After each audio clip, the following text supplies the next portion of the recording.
Iori, a first-year university student, moved to the coastal city of Izu, planning to live with his uncle Tashio. Tashio owned the Grand Blue diving equipment shop. Upon arrival, Tashio invited Iori to explore the shop while he parked the car. Since he was about to start college, Iori decided to stay with his uncle. It had been 10 years since he last visited the coastal city. While enjoying the sea view, Iori suddenly noticed a girl removing her diving suit. Their eyes met. Shortly after, Tashio called him, and Iori immediately went to his uncle. Iori felt he had seen the girl somewhere before and was curious about the kind of people he would meet in his new environment. Opening the door, Iori was shocked to see a group of men playing rock, paper, scissors. These people were far from what Iori had expected in his new surroundings. Tashio welcomed Iori to his shop. Iori quickly asked why there was something strange in front of him, but Tashio mentioned that people always told him the apron he wore didn't suit him. However, that wasn't what Iori was talking about. He questioned why the group of men was completely naked. Tashio explained that this happened every day in his shop. Iori immediately ran out saying he wanted to go home. Shinji and Ryujiro noticed this and approached Tashio. Shinji asked Tashio who the guy that just arrived was. Tashio said it was Iori, his nephew from Izu University. Hearing this, Shinji and Ryujiro mentioned they had the chance to recruit a new member. Meanwhile, Iori wondered why there were perverts in his uncle's shop. Not long after, Shinji and Ryujiro chased after him, calling his name. Seeing this, Iori panicked and ran as fast as he could to avoid them. They called Iori shy, but Iori was more concerned about their naked appearance. It didn't take long for Shinji and Ryujiro to bring Iori back to the Grand Blue shop. Tashio still thought Iori was just homesick and said he would get used to it over time. Iori admitted he had run away because he was shocked to see everyone partying naked. They indeed liked to dress that way, but at that time they were playing rock, paper, scissors to determine who would prepare the diving equipment tanks, and for them, being naked was normal during the game. Ryujiro was chosen to prepare the tanks, and Iori accompanied him. Ryujiro introduced himself as a second-year mechanical engineering student at Izu University. Iori turned out to be in the same department as Ryujiro. Suddenly, Ryujiro confessed he would be happy if Iori joined his club, but Iori said he wasn't interested. Ryujiro then forced Iori to sign the club's registration form. Ryujiro asked if Iori was interested in diving. Iori was indeed interested but didn't want to do it because he couldn't swim. According to Ryujiro, if someone always stays in their comfort zone, they won't be able to go anywhere, and the important thing is whether they're interested in stepping out of that zone. Suddenly, a girl who had just finished diving approached Iori and greeted him. Iori looked confused, prompting the girl to ask if Iori had forgotten her. Nanaka, his cousin. Iori then realized and immediately apologized. Nanaka understood, considering they hadn't seen each other for 10 years. Nanaka asked if Iori had seen Chisa, expressing that Iori would be surprised at how cute Chisa had become. Nanaka mentioned that she and Chisa had just finished diving. Hearing this, Iori suspected the girl he had met earlier was Chisa. Nanaka asked if Iori was interested in joining Shinji's club. Iori said he wasn't interested, not because he didn't like diving, but because he was a technical school graduate and wanted to keep his distance from the technical school atmosphere. As Iori opened the door to the cafe, he saw a group of men without clothes. Nanaka then told Shinji to keep an eye on Iori. Ryujiro announced that they were holding a welcome party for Iori. Iori immediately stated that he had no intention of joining the club, but Ryujiro told him not to say such things and insisted that Iori always rejected something before even trying it. Iori denied it, but Ryujiro pointed out that Iori often complained about things he had never experienced, just like when he said being naked outdoors was bad even though he had never tried it. Ryujiro urged Iori to drink alcohol and invited him to play rock, paper, scissors while making to gain some experience. Iori shouted that he had no need for such an experience, but Ryujiro argued that there was no such thing as a useless experience. Shinji also encouraged him to try it, but Iori still refused. No matter how much they tried to persuade him, he refused to be dragged into their insane games. That night, Chisa walked alone, still wondering if the person she had seen earlier was really Iori. Suddenly, memories of her time with Iori 10 years ago resurfaced. When Chisa entered Grand Blue, she was shocked to see Iori among the alcoholics playing rock, paper, scissors. He had even won 3 times in a row and wanted to lose on purpose just to show off. Chisa walked in and Nanaka greeted her. Iori immediately greeted her as well and placed his hand on her shoulder, but Chisa quickly brushed it off. She even considered taking off her clothes just because Iori had touched her. unable to believe how much he had grown into such an idiot. Iori tried to explain that it was not what Chisa thought. He had no idea things would turn out that way. Ryujiro and Shinji commented that Iori was lucky to be living with his cute cousin. Iori, however, complained that Chisa treated him like garbage. He did not care though, since Nanaka also lived with him. However, it turned out that Nanaka was an extreme siscon. Iori could not comprehend what had happened in the past 10 years, especially since Nanaka was the only person who had ever been kind to him. Shinji reassured Iori, telling him that many people did not have perfect lives at home. Iori agreed with that statement and resolved to live his college life with enthusiasm as compensation. It was already late at night and some people had to leave since they had work the next day and needed to catch the train. Iori was about to go home as well, but Shinji and Ryujiro stopped him from leaving. Iori reasoned that he had orientation at 9 a.m. the next day, but Shinji assured him that he would be fine since they would make sure he would not be late. The next morning, Iori woke up only to realize that he had spent the whole night drinking with Shinji and Ryujiro. He panicked when he saw that his phone displayed 8:45 a.m. To his shock, he had fallen asleep outside, surrounded by a crowd of people who were even taking pictures of him. To make matters worse, he found himself in front of the campus auditorium. Ryujiro and Shinji smiled and told him that he would not be late. Iori had arrived at college filled with high hopes of meeting new people and starting a fresh chapter in his life. However, all of that was overshadowed by a gloomy beginning on his first day. Everyone remembered him as the guy who passed out in front of the auditorium. As Iori walked through campus, he overheard some girls admiring a handsome guy named Kohei. Iori looked at him but immediately lost any interest in approaching him when he saw the design on Kohei's shirt. That day, classes ended and some students were interested in checking out the clubs. Iori approached Chisa and asked if she wanted to walk with him to check them out. Without hesitation, Chisa walked away, reminding him not to talk to her while wearing those clothes. Iori wanted to change clothes but had no idea how to get home. Chisa was about to leave when Iori started following her, asking for directions. Chisa refused, not wanting to be seen walking with half-naked Iori. He then asked Chisa for her clothes. Chisa promptly reported to campus security that a half-naked person was asking her for clothes. Iori shouted that he and Chisa were cousins and should help each other. Chisa asked him not to say that out loud. Iori understood and threatened to tell everyone they lived together if she didn't give him her clothes. Frustrated, Chisa pretended Iori was committing a crime against her, prompting campus security to chase him. Fortunately, Iori managed to hide, still clueless about his wrongdoing. Suddenly, Kohei approached and asked what Iori was doing. Iori explained that the situation was complicated. Kohei offered to help, introduced himself, and asked Iori to explain. Iori said that Chisa wouldn't show him the way home or give him her clothes. Hearing this, Kohei informed campus security about Iori's location, thinking he was stalking and acting indecently. Iori claimed he had reasons, but Kohei ignored him and walked away. Iori then asked Kohei for his clothes, resulting in Iori becoming a fugitive from campus security again.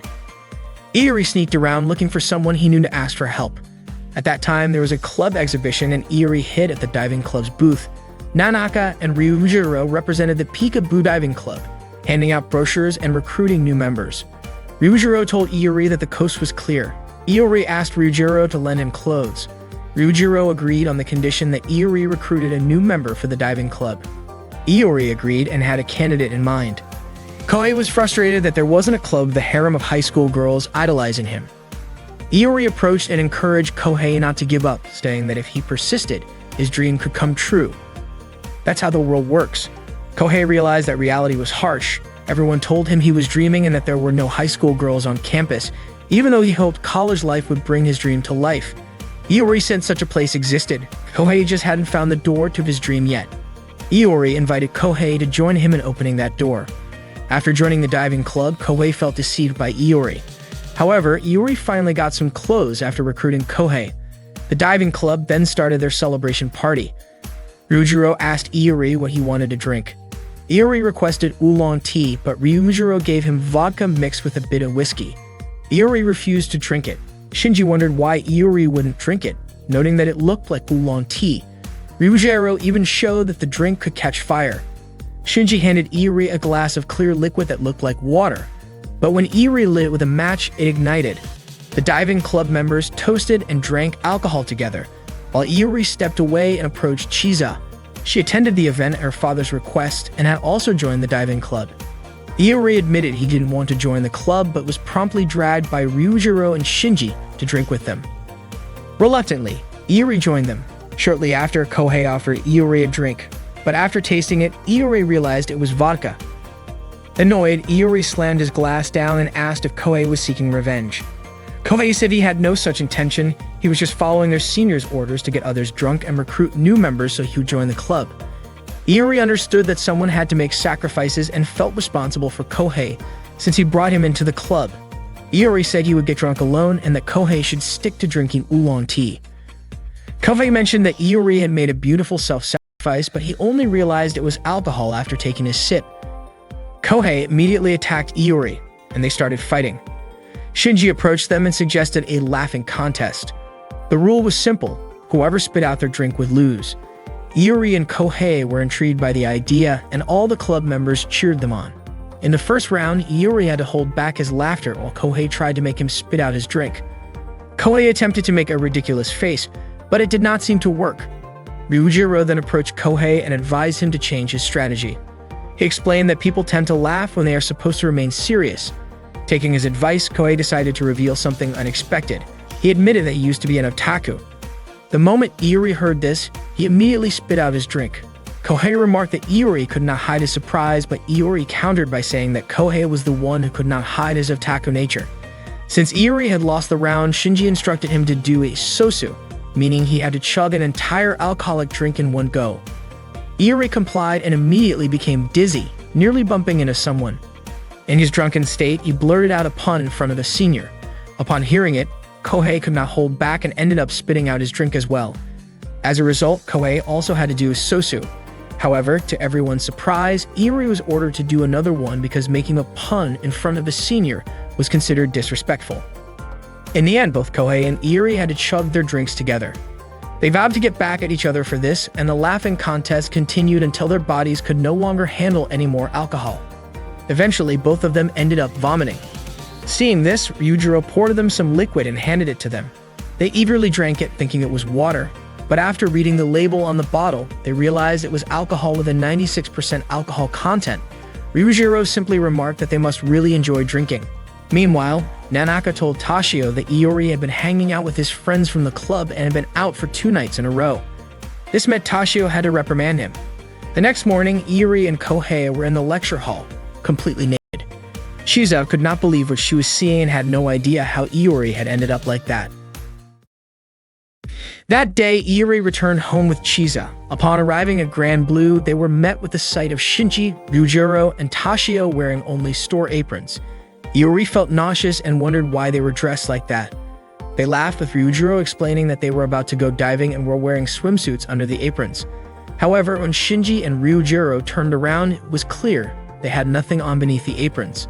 Suddenly, Nanaka informed them that the guest expected that day couldn't make it due to unforeseen circumstances. They all got dressed and sat down for lunch together. Shinji and Ryujiro mentioned they had free time before the drinking party that night and asked Iori how he planned to spend the time until evening.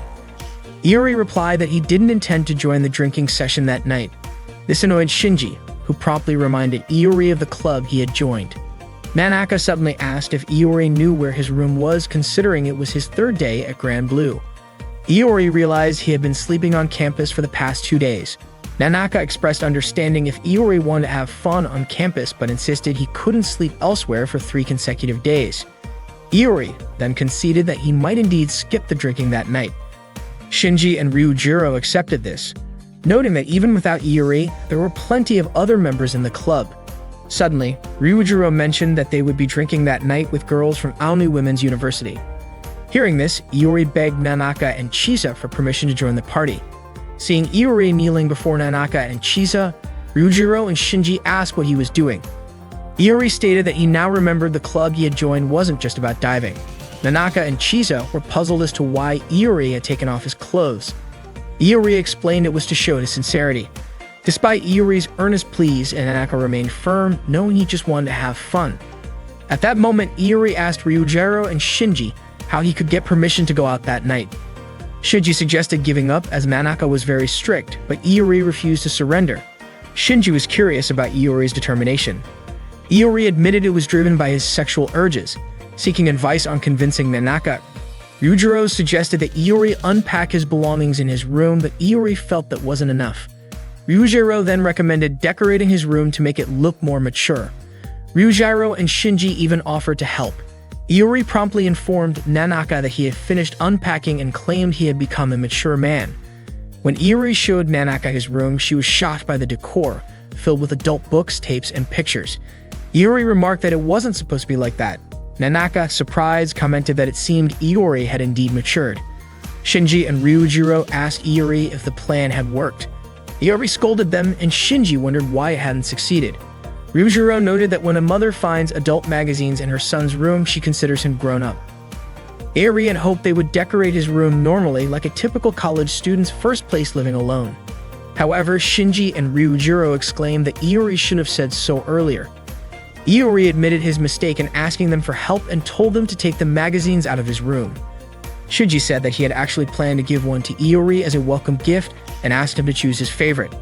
Not long after, Chisa came to Iori's room to give him a shelf she no longer used. However, she suddenly saw Iori and his friends watching an adult film together. Without hesitation, Chisa hit Iori with the shelf she had brought. Iori blamed Shinji and Ryujiro for making Chisa misunderstand the situation. Shinji refused to take the blame, pointing out that Iori was the one who invited them to watch.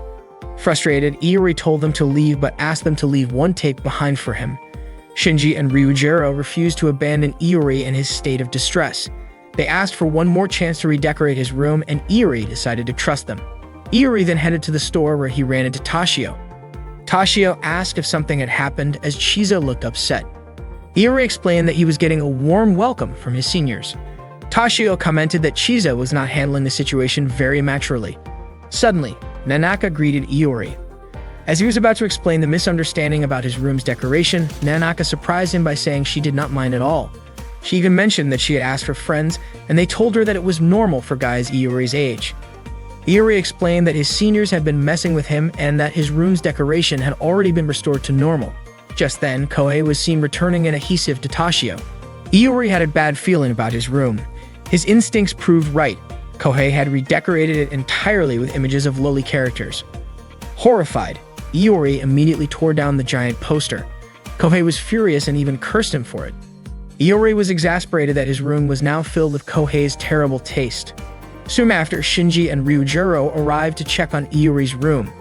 They explained that they had asked Kohei to decorate it since he was also a freshman. However, this was not what Iori had wanted at all. He wanted the complete opposite. Kohei finally understood and agreed to redecorate the room again. Iori told him to leave, but Kohei refused. It turned out he had only done all of this in exchange for an adult tape featuring middle school girls, which the seniors had promised him. Not long after, Toshio called Iori over to help him. Although Iori had to go, he was still uneasy about what his room would look like next. His worst fears came true. When he returned, he found his room covered in BL, Boys Love, posters. Furious, Iori immediately punched Kohei. The new decoration was even worse than the last one. Iori ordered everyone to leave, but they ignored him. Shortly after, Nanaka called out to him, offering to help redecorate his room. However, Iori insisted that he was fine. Then the voices from the BL video the seniors were watching echoed through the room, sending shivers down Nanaka's spine. Horrified, she quickly left to call her friend again. Iori returned to his room and shouted that he would personally redecorate it so that he could finally join the party. He also wanted Nanaka to approve of the room's new look.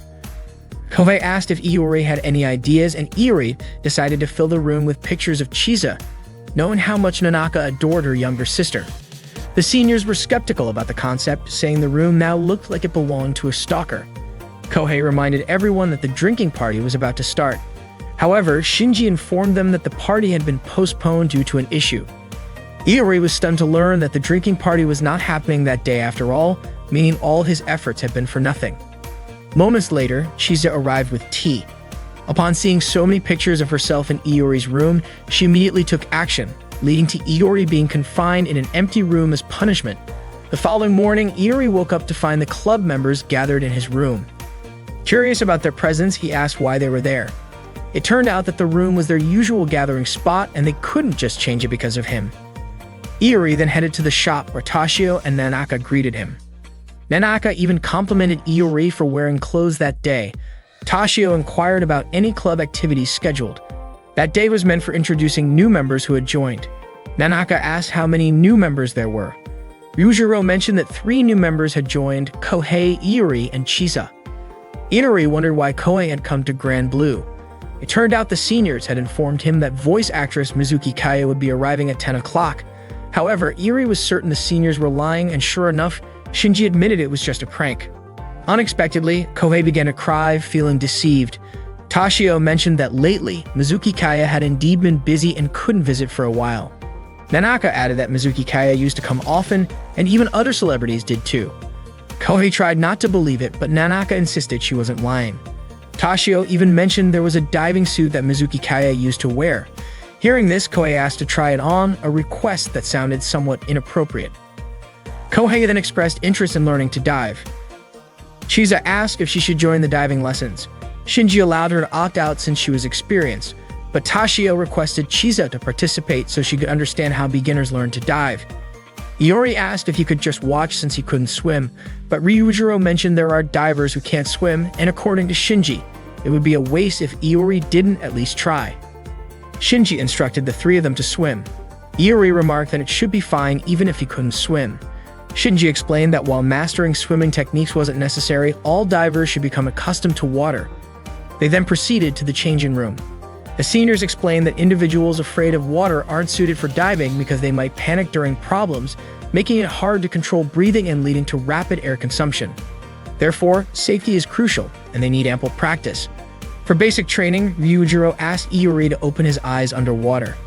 Iori attempted it but couldn't manage. Ryujiro then gave him a diving mask, and Shinji provided one for Kohei as well. After putting it on, Iori re-entered the water. He heard strange sounds, couldn't breathe, and couldn't move, but didn't feel pressure on his eyes. However, upon opening his eyes, he unexpectedly saw Kohei's naked body. Iori resurfaced, and Ryujiro asked if the underwater view was that astonishing. Iori didn't want to look again. Kohei scolded Shinji for removing his pants underwater, but Shinji claimed he was just helping Kohei stay calm. His diving equipment came off. At that moment, Chisa had just finished changing into her swimsuit and came out to join the practice. However, upon reaching the pool, she saw Iori completely naked, soaking in the pool. Seeing Chisa arrive, Iori felt a bit embarrassed and mentioned it was part of the training. Ryujiro commented that Iori liked taking off his clothes. Iori stated he didn't enjoy being naked. Chisa asked Ryujiro, who explained he was just training Iori to get used to the water. Chisa walked away to observe them from a distance. The seniors continued to persuade Iori to enjoy the beauty underwater, but Iori refused, stating he wasn't interested in going underwater anymore. After finishing practice, Iori sat alone in the shop. Nanaka approached him and asked how his diving practice had been. Iori replied that he hadn't enjoyed it at all. Nanaka then invited Iori to go somewhere with her. She took him to a large aquarium. Iori was puzzled as to why the aquarium allowed them in, considering it was already closed. Nanaka explained that Chisa sometimes helped out there. She showed Iori a video of Chisa diving in the aquarium. Seeing Chisa's friendly face and sweet smile, Iori remarked that it wasn't how he had imagined her before. Nanaka commented that Iori wasn't good at judging people and that Chisa was actually quite popular. She described Chisa as kind, and although she might sometimes be insincere and clumsy, she was sweet, good-natured, gentle, and had a pleasant scent. Iori gazed at the aquarium and mentioned that perhaps he should learn about fish too, as it might help him enjoy being underwater. Nanaka considered Iori's thoughts to be overthinking, pointing out that neither she nor Chisa had ever thought about that before. Iori speculated that it was because Nanaka and Chisa could swim and liked fish. Nanaka responded that no one instantly knows how to swim or has extensive knowledge about fish. They just want to experience what it's like. Iori didn't quite understand what Nanaka meant. Nanaka led Iori to a very large aquarium, and the view felt like an underwater world. Iori was amazed by it and felt as if he were in an underwater realm. However, Nanaka mentioned that it was merely an imitation of the underwater world, and there were many places to experience a world even more amazing than that. She revealed that it was actually Chisa who had asked her to bring Iori there, suggesting that perhaps Chisa wanted Iori to enjoy diving. Iori wondered why Chisa desired that. Nanaka speculated that Chisa simply wanted Iori to know that there was a beautiful world underwater. And that was also what Shinji and Ryujiro wanted. That's why they always encouraged Iori to dive. Iori then understood that no one likes to hear negative things about what they enjoy, and it's better to have many friends who share the same pleasures. That way it's more enjoyable for both him and them. Nanaka also wanted Iori to understand that although water can be intimidating, there's also a lot of fun to be had. Iori expressed that he was now more interested in the underwater world, which pleased Nanaka. After returning from the aquarium, Iori gave Chizette a keychain as a souvenir. Chizette remarked, asking if Iori hadn't considered how often she went there. Iori explained that the keychain was a token of his gratitude because Chizette had persuaded Nanaka to take him there. Chizette simply wanted Iori not to belittle diving activities, and Iori responded that he would give it a try. Chizette accepted the souvenir and asked how it felt underwater. Iori admitted that he didn't like it yet, but he wanted to get closer to it, which is why he wanted to give Chizette that gift, and he thanked her. Chizette suggested that Iori should have bought something cuter. That night, Iori dreamt of wearing a girl's high school uniform preparing to serve his seniors. Upon waking the next morning, he felt disturbed by the nightmare. He encountered his two seniors carrying a girl's high school uniform, which made him scream as it reminded him of his dream.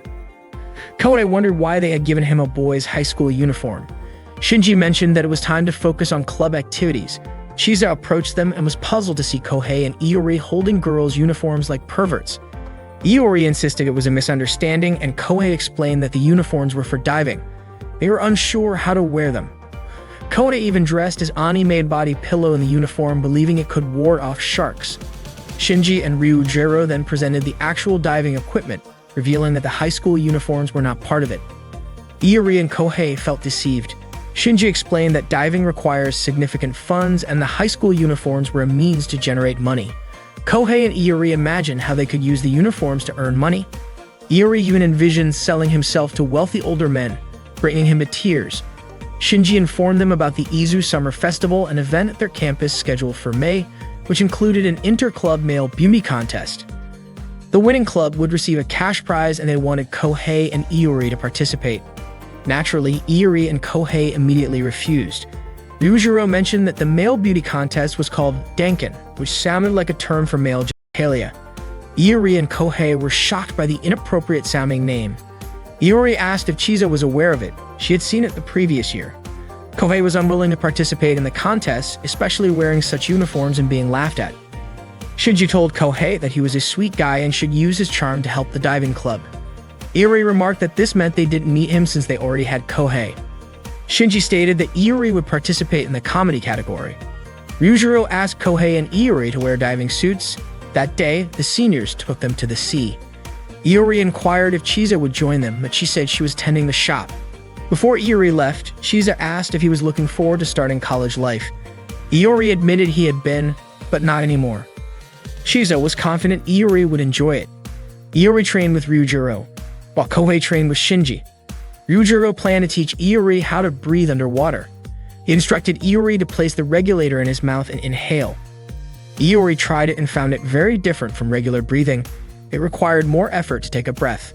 Ryujiro acknowledged that it might be difficult at first, but assured Iori he would get used to it, encouraging him to try it underwater. Iori did so but soon surfaced, gasping for air. He tried again, but the second attempt was the same. He still ran out of breath. Iori felt scared to breathe underwater, but Ryujiro assured him it was only challenging initially and that he would get accustomed to it over time. Iori tried once more, but this time water entered his diving mask. Ryujiro adjusted the slightly loose mask. Suddenly, Iori noticed two people in a hurry and asked who those customers were. Ryujiro explained they were clients diving before their work commute. Iori was surprised that despite their busy schedules, they were willing to spend their valuable time and money to dive.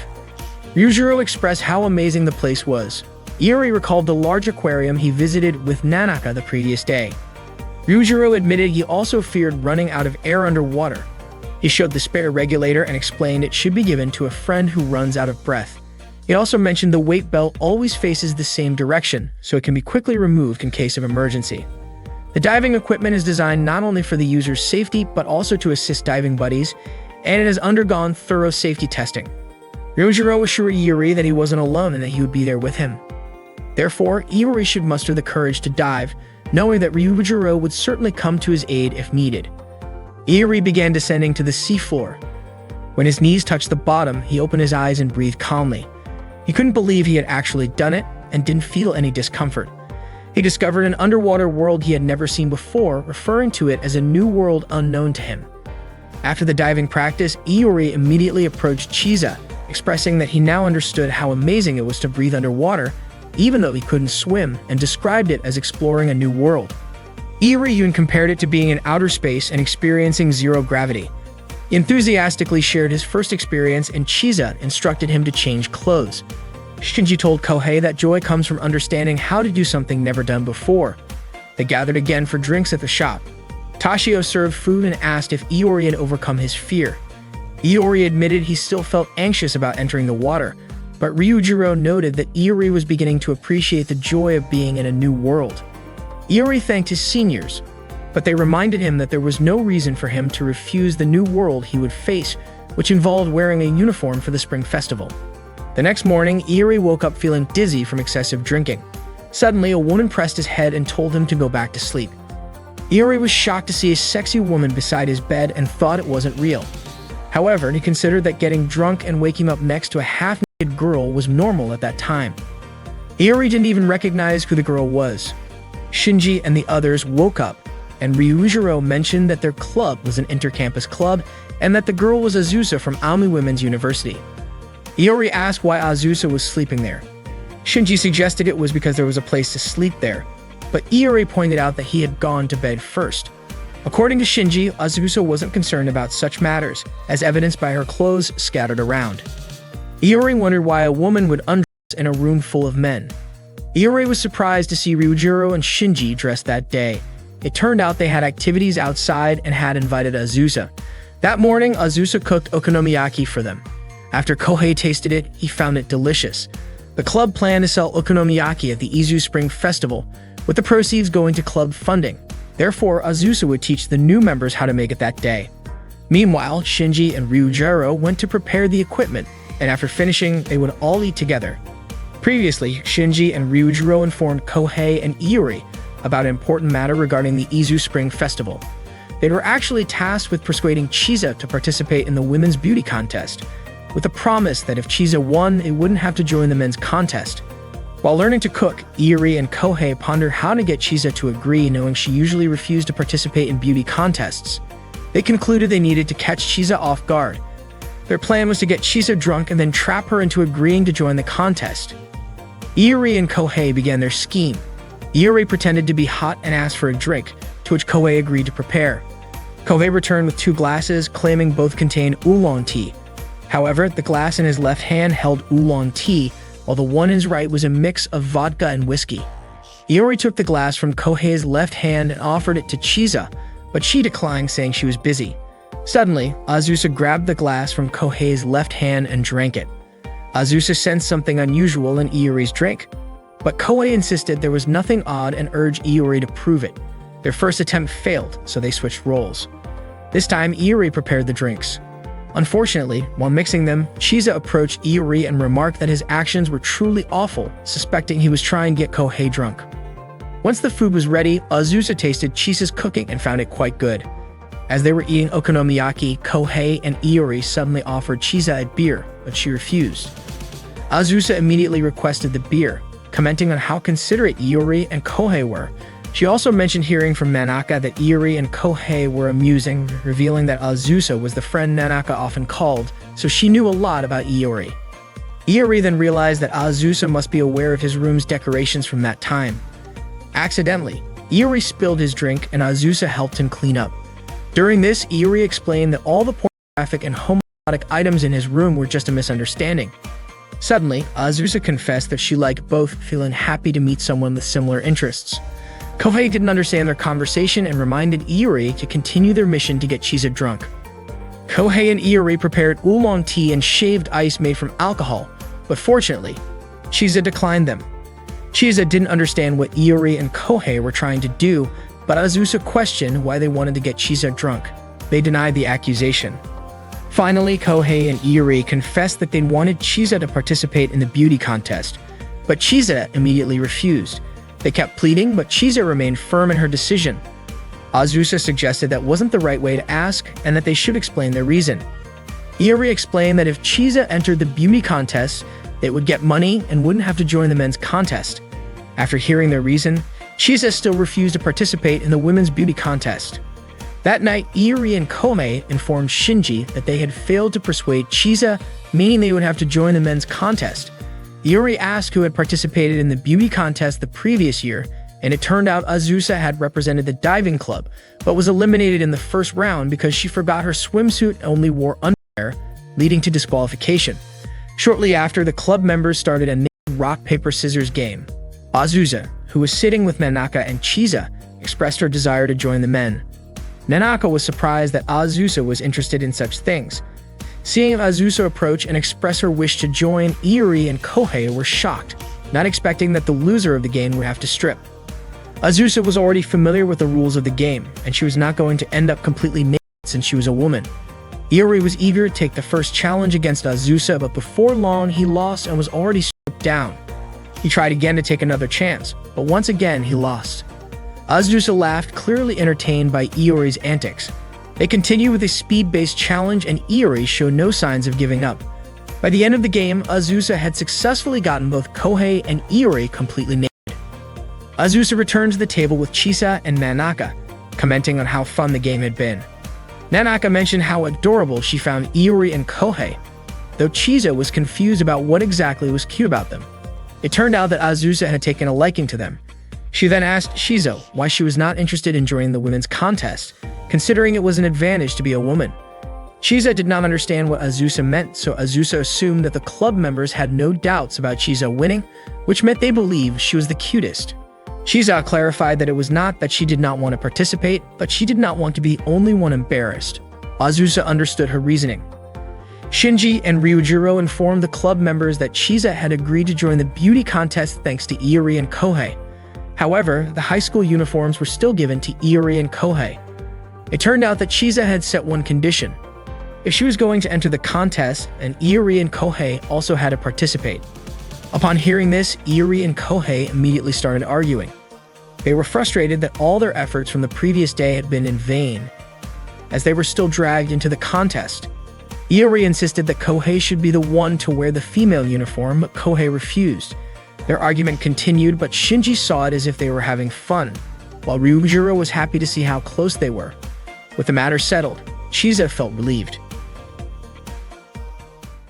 That day marked the Izu Summer Festival, and Iori, Kohei, and Chizo were in charge of running Peekaboo's Okonomiyaki stand. Ryujiro arrived bringing drinks for Iori and Kohei and asked how their stand was doing. Iori responded that everything was going fine, but Kohei suspected they had some competition.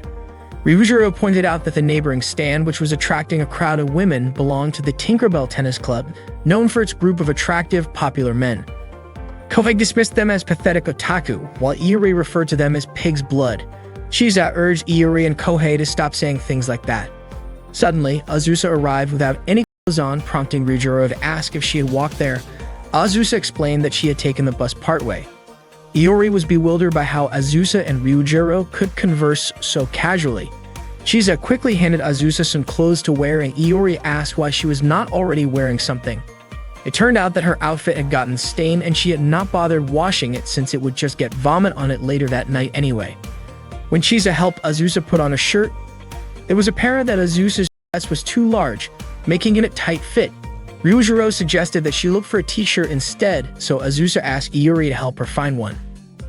As Iori accompanied Azusa through the bustling school festival, she seemed to be enjoying the event. Out of nowhere, Azusa asked what type of guy Iori was into, leaving Iori shocked by the question. Azusa remarked that they had the same preferences, reminding Iori of a previous conversation in which she had said she liked both men and women. She explained that when it came to men, she preferred Shinji, while for women, she liked Nanaka. Iori was stunned, and Azusa then asked about his own preferences. Realizing this was his only chance to clear up the misunderstanding, Iori felt the need to tell her that he was not bisexual. However, Azusa expressed how happy she was to have met someone like Iori, admitting that she could not talk so freely with anyone else. She then grew even more curious about the kind of person Iori was attracted to. Later, while Iori and Kohei were working at the stand, Kohei questioned why Azusa had suddenly insisted on switching places with him. Iori remained silent, simply feeling guilty about the situation, which made Kohei even more curious about what happened. The two of them then wandered around the festival, enjoying the peaceful moment without any upperclassmen nearby. However, their sense of relief was short-lived when Shinji and Ryujiro suddenly appeared. Shinji brought up the idea of drinking with another club that was nearby. Kohei assumed it was some kind of group date and was excited about the possibility of meeting beautiful women. However, it turned out that the club they would be drinking with was the Rugby Club, made up of a group of muscular men. Meanwhile, Chisa and Azusa were dealing with two customers who were flirting with them. The situation made them visibly uncomfortable, prompting Iori and Kohei to step in and scare the customers away. Azusa thanked them for helping her out and suggested they take turns watching the stand. Before leaving, she whispered to Iori, urging him to tell her what he had done with Kohei. Iori quickly brushed her off, stating that he would be working at the stand with Chisa. Grateful that Chisa was keeping him company, Iori thanked her, prompting Chisa to ask what was going on. Iori admitted that he simply did not want to be alone with Azusa. Chisa noted that Azusa was beautiful and figured that Iori was just nervous about being alone with her. The two continued serving customers, and Iori asked when the beauty contest would begin. Chisa informed him that it would start at 4 o'clock, with the winner announced the following day. Iori reminded her to get ready, but Chisa nonchalantly said she wanted to participate as she was. Suddenly, Nanaka and Azusa arrived to pick up Chisa and help her prepare for the contest. Kohei, watching them leave, asked Iori where Chisa was going. Iori explained that she was getting dressed up for the competition, which made Kohei wonder if Azusa and Nanaka would end up dressing Iori as well. Annoyed, Iori retorted that Kohei, with his long hair, should be the one playing the role of Tamara. This led to an argument between the two. Ryujiro then stepped in, informing them that it was time to close the stand and head over to watch the contest. The beauty contest was about to begin, and the audience was buzzing with excitement, as it was the main event. Kohei wondered aloud if they would be performing on such a crowded stage later. The first contestant, Aina from Aomi Women's University, appeared overly made up. Suddenly, she blew a kiss toward Kohei. Next, it was Chisa's turn to take the stage. She appeared fierce, and her introduction was stiff and awkward. Her friends noticed that if she continued like this, she might lose. Shinji asked Kohei if he had any ideas.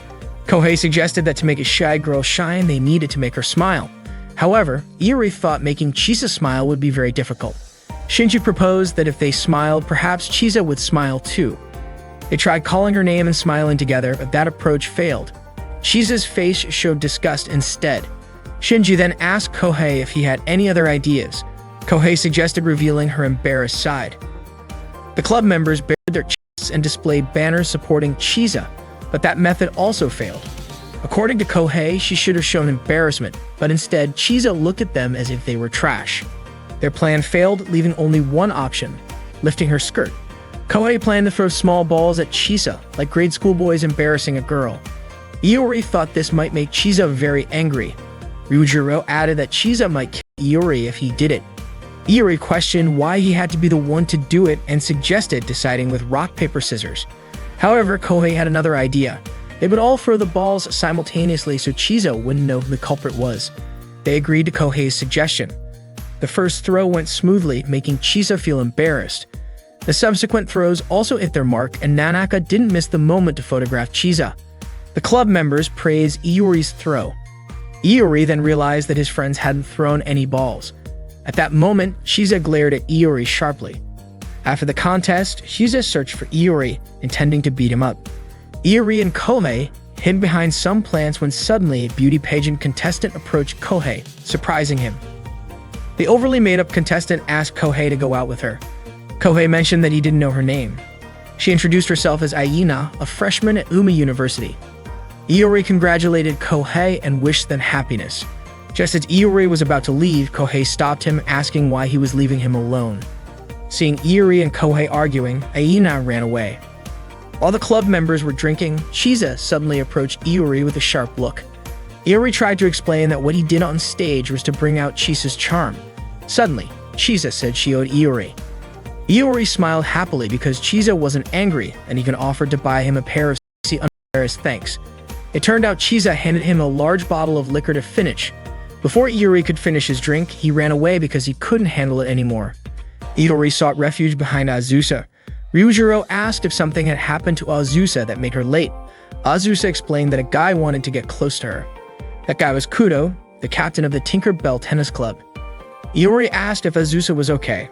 Azusa recounted that she told Kudo to sign up for the male beauty contest, promising to cheer for him in the front row, and when Kudo signed up, she managed to escape. Shinji asked if Azusa would cheer for Kudo, but she said she wouldn't. Shinji was relieved Azusa was safe, and Ryujiro noted that Azusa was just in time for their meeting. Not long after, the members of the Rugby Club arrived for a drinking party with the diving club. According to Iori, this drinking party was even crazier than the last one. As Iori and Kohei went to get drinks, they noticed Aina sitting alone.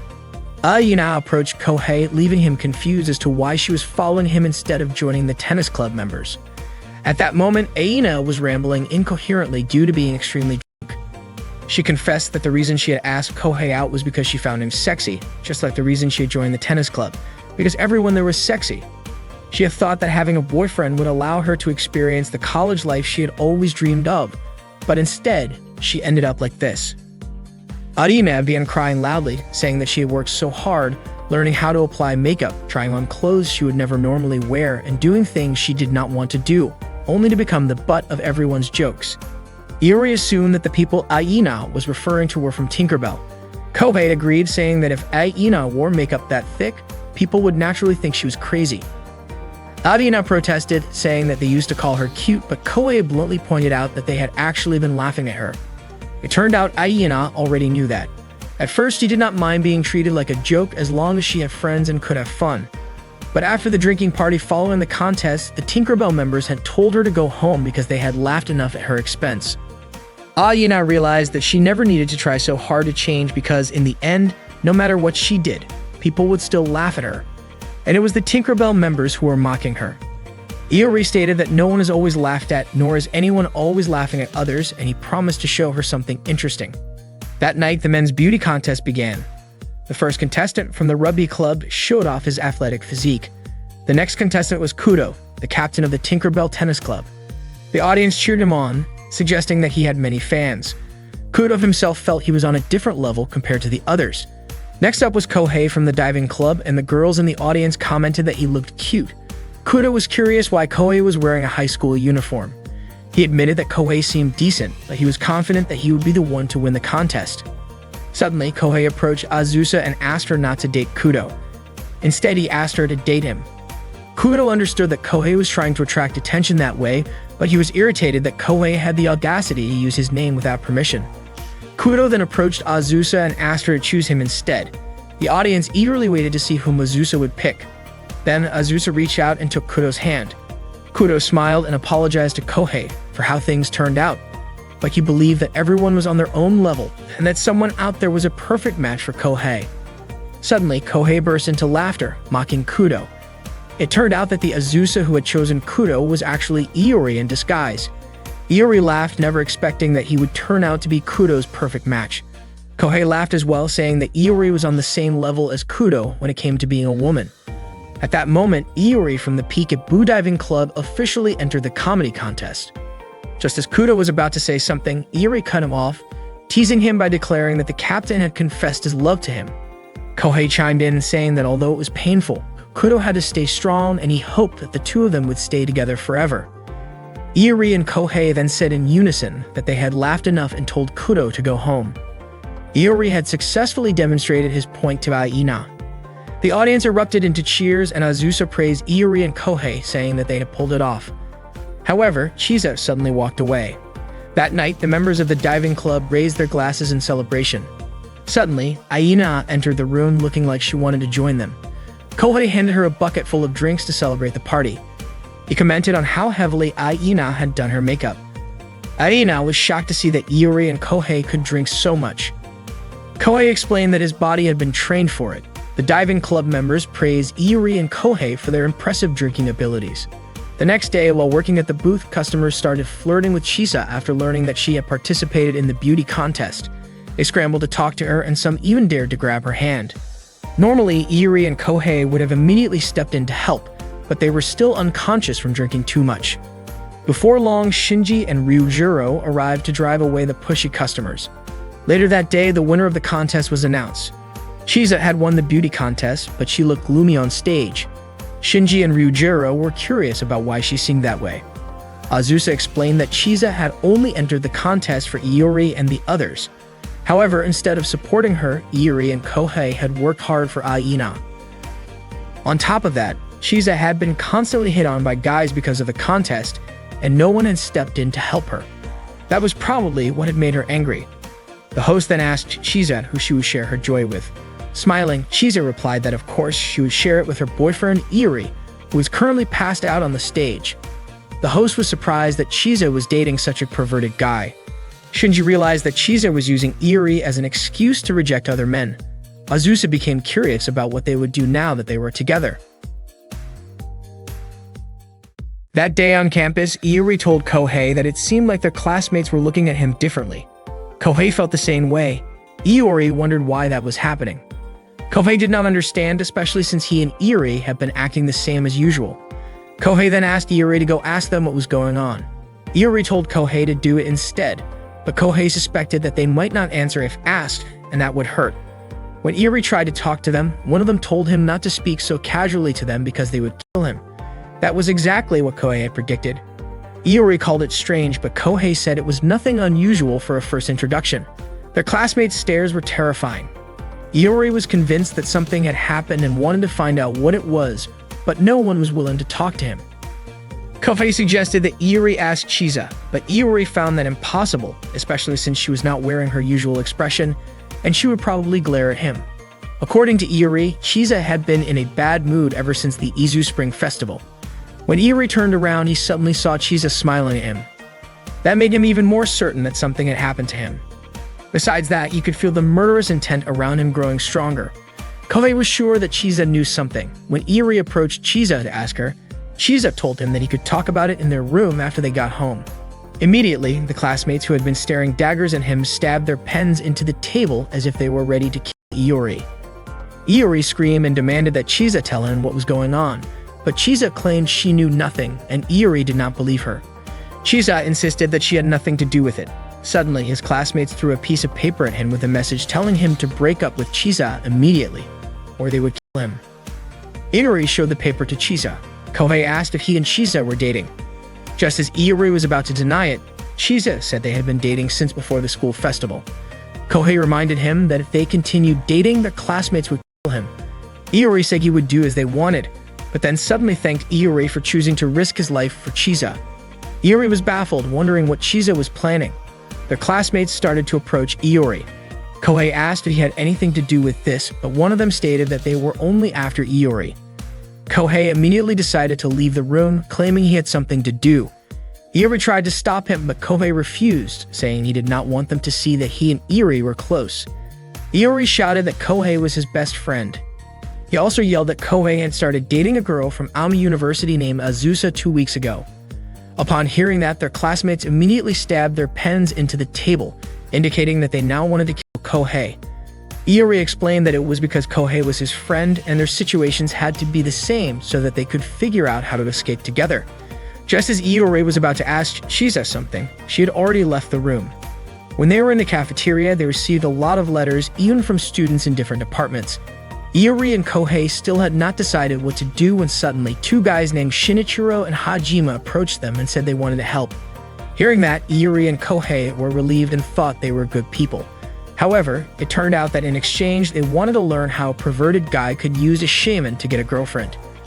Iori, however, told them that he had never used a shaman. Shinichiro and Hajime then informed the others that Iori had never used a shaman. Their classmates immediately started discussing something about the mountain behind the empty clubroom. Iori suspected that they were talking about a place to bury him. Suddenly, they invited Iori and Kohei to play hide and seek, but Iori and Kohei refused. They kept insisting and Iori began pleading, explaining that his relationship with Chisa was not what they thought. However, Kohei said that Iori was Chisa's childhood friend. When Iori claimed that Chisa was just someone he knew from college, Kohei countered by saying that Iori and Chisa spent 24 hours together. Iori insisted that he and Chisa were not dating, but Kohei mentioned that they lived together. Out of nowhere, those people started shouting to prepare a shovel, gloves, and a towel. Iori was furious because Kohei's words only made them more eager to bury him. Iori tried to explain his relationship with Chisa again, but they no longer cared. They believed that Iori had taken the only flower blooming in that department, and they also thought Kohei was dating a beautiful girl from Aomori. Kohei attempted to clarify, but they refused to listen. In the end, Iori and Kohei decided to arrange a group date for them all. With that, those people started seeing Iori and Kohei as their friends. Iori and Kohei told their seniors about the situation and begged Azusa to introduce them to her friends. Iori even pleaded, saying it was the same as saving their lives. Azusa asked why Iori did not ask Chisa. Iori immediately ran to Chisa and begged her, but Chisa only looked at him like he was trash. Iori then went back to Azusa and told her that Chisa was in a bad mood. Azusa agreed to introduce her friends, but on one condition. Iori had to pretend to be Chisa's boyfriend until Chisa told him to stop. Hidori reluctantly agreed since it was the only way to save his life. The next day, Azusa brought a girl to Iori and Kohei. They were both shocked that Azusa had brought a normal-looking girl and thanked her for saving them. Iori and Kohei hurried to entertain the girl. Ryujiro asked Azusa if the girl had entered Grand Blue, which meant she had to become a club member. Shinji asked how Azusa found her. Azusa admitted that she did not find her. Iori and Kohei did. The girl introduced herself as Aina, who had left the Tinkerbell Tennis Club and wanted to join the Peekaboo Diving Club. Kohei and Iori were stunned to realize that the girl was Miss Over the Top. It turned out that after the Izu Spring Festival, Aina had expressed her desire to join the diving club. Azusa then reminded Iori to keep his promise. Aina glanced at Chisa and said she was happy to meet the people in the diving club. Iori and Kohei knew there was no way they could make Aina arrange the group date. That day, Shinichiro and Hajime met Iori and Kohei for their group date. They were curious about what kind of girls they would be meeting and which university they were from. Shinichiro asked what the girls were like.